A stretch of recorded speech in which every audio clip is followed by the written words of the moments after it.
Tautoroliba thabuk thongsingsi miyamna peningai oiba labironda lakadabagi mami amadu ura habani makhatabda so dugum thabuk sing lokpiu yam noise makhatabda jalakchani sina koi ngarang se manipur ge fuwari da dumak koi mayek lar gi ragu le horaga da batung gi tunglam satki mioi singna dumak ningsing laga le horaga da badum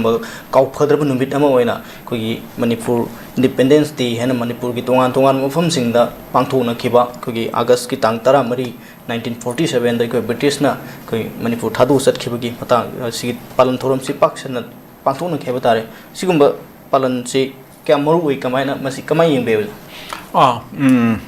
mangangsa yamna maru oi banu meni august 13 masi akoi 1947 august 13 se akoi ki manipur gi puwari da akoi manipur da pokchaba asengba yelho furu oina lejeriba akoi mioi akoi da dine hairba numit da se satena maru oi banu met mane masi akoi sanagi mayekna akoi manipur gi puwari da irga lerba numit amani haitare hairba numit se akoi sahi khudinge akoina observe to gudabani amsung masidai matamda leikiba atuma phibam aikoige lenga leishemge oiba phibam aduga aikoina ningtama phangkiba manipurna ningtama phangkiba british ke makhotagi ningtama phangkiba aikoige ningtama gi phiral kangla da aikoige matamdagi ningthauna kanwa tawkiba singkhatkhiba aduga admai tawna aikoin lakchaba aduga leisrapaduda sahi ani phabatringida sahi ahum phatingida haitare manipur amuk namdana akhoi indian union na akhoi toan method mayam season ha ka silong da akhoi manipuri matam dugi manipur gi ningthau maharaja Brozendra kano da tawraga akhoi house arrest thamme harga mangda nampu da sign tawhundna merger agreement sign tawraka manipur india gi sarp ama ohen khiba akhoi namtin tilan gi haitan ne ko hai sing si ain haije si kano ni akhoi history dugi wari da akhoi haije bi wani aduna asyambaki history gi sarukse akhoi ki manipur ki miyam maru ina akhoi maksuni chamane akhoi suni aduga haurak liban ha angang mairoi mayam suneba moi mayam su khangan nabgi yamna maru iba adumba kano amane ba akhoi thoram neba haiba thoram se ngarang akhoi tonga civil society organization akhoi mayam amana khara adum pangthok nakhre adu yamna paksan pangthok pa haibati tasengmati oidi haitare paksan pangthok pa haibata ragadi akhoi manipur gi kano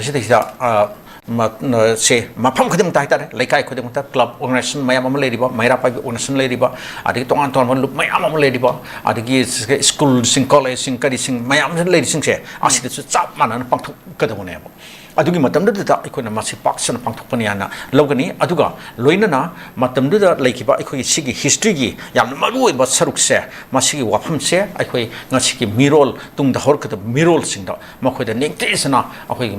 maik seng na khangan bada yam achobo mateng ma oiganebo aduni asumagi kenosini aduna akoi 14 august 1947 da manipur british ki makhot ki ningtamba akoina phangjakhibani ningtamba akoi hanjin khibani adubu sahi ani khara help matam adwai dagi amuk in kenota india ki manuchana akoi leikhibani haitare manipur se adu ngasi se hojik akoi sum yengsiko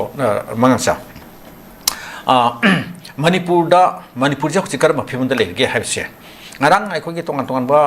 civil society organizations ki leaders singna mangi makhin pangthok serba thoram singda mo ngang ki baksak ki mayam le jagre ko adugi wafum dana makhoi adun tongan ba ama oiraga hoji aigon da poksa bu wakhal se sum yengi ne ba aikoi so aisu sum yenge ba yeng ko ngasi aikoi ki lamdam sida security force ai hauji ki ngaki mawang da panjagre ado kitang repetition khajitang oibetare haitare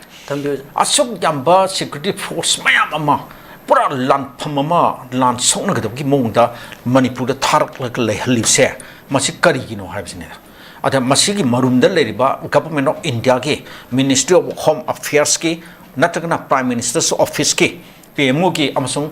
ken ki home ministry ki office hmo haitare ko makhoi ki meeting makhoi ki vision makhoi ki ken je moi agenda je kari no abo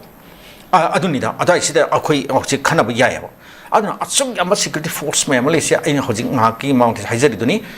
india ke atop state am thada asuk yam na lekte bo khulai mayam ma kari han land thengna ga to season ga to chuklai pai par ga nomoi maru mayam ma nomoi maru hawa gari mapot ne moin por ga siri magi magi kanu sing na kem sing khil ga headquarters sing na thami se padana ma khoina thami ma se ma se pura land se tong nan gi wan ne ba kari ba siri se civil war ma thorok tan khot na tawre na khala se ba akhoi maitai sina hairo naga sina hairo natakna akhoi lei minari ba atopa furup sing mayam sina hairo opko masidi se karumba akhoi na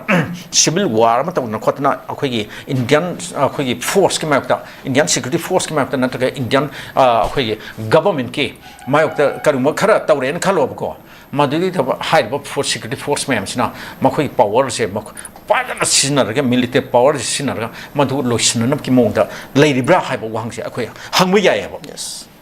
aduna sidai masida lady ba pot se karmain tawrim no sumna gi akhoi india gi state amani haina manipur se chap manana se karnataka da delhi na yeng mit yang tamil nadu di yeng mit yang maharashtra da gujarat da andhra pradesh da telangana da west bengal da natra west bengal di kharabo hai se west bengal di kharabo